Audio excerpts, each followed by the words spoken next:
KMOX.com/pep talk.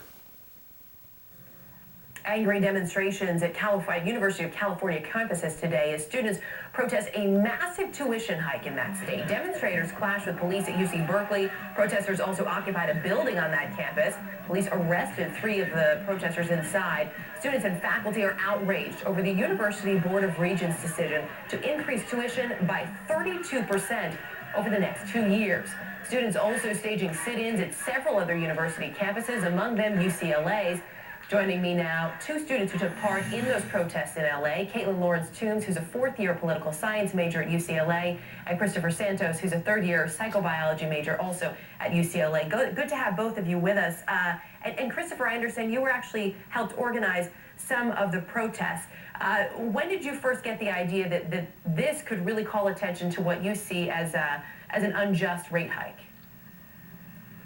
I mean, we had the idea even before the year started.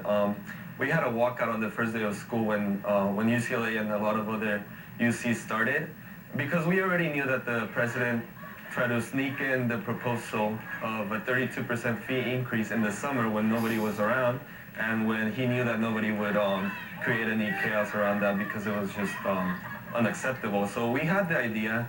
We started planning in the summer, and we have been planning ever since. And Caitlin, do you feel that so far these protests have had an effect? They're certainly getting you noticed.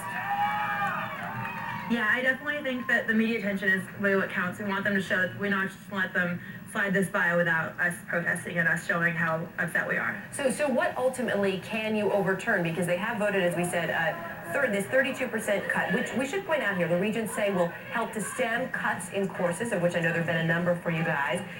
Also that a third of this will actually help for financial aid, and that students with a household income below $70,000 will not have to be concerned about these cuts. Their fees will be fully funded. Do you believe that you can get something overturned, Caitlin, and if so, how? I don't know at this point how we can get it overturned, but I think we can work with the regents. We need to develop a much better relationship with the regents to show that this isn't okay. We've been lobbying them, we've been talking to them for a while now, and they still put this on us. And I think we need to work with them in the future to make sure that these sorts of increases don't happen again. Christopher, do you feel that they're listening to you, that they hear you? That the regents are listening to us? Yeah. Well, I believe not, because we did public comment on the morning of Wednesday, and throughout the whole public comment, they were actually just looking down and not paying attention to what the students were saying. So not only that, but also by passing the 32% fee increase, they're definitely not listening to us, and they're definitely not aware of a lot of the problems. I mean, they keep saying that this is going to cover all students, low-income students. They're forgetting a lot of communities that we have here at UCLA, AB 540 undocumented students, a lot of communities like the middle-class community that are not going to have access to this university. You mentioned some undocumented students. They will not be covered. They're not eligible for financial aid. Caitlin, I know you're from one of those many middle-class families, though, that's also going to be hit by this. You say you're not eligible for financial aid, but your brother's going to school next year. So how does this affect you? Can you take out more loans? How do you deal with that? Yeah, I'm going to have to take out more loans. My brother's actually starting UC Berkeley in January. And my parents are going to have a really hard time paying for both of us at the same time going to University of California, especially with these fee increases.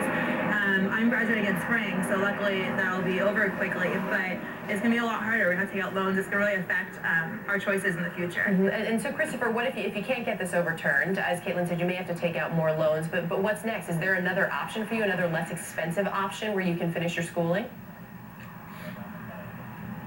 For my case, I mean, people have been saying that there's options other than the UC, but I think we really need to think about that. And I came to the UC because it was a public higher institution.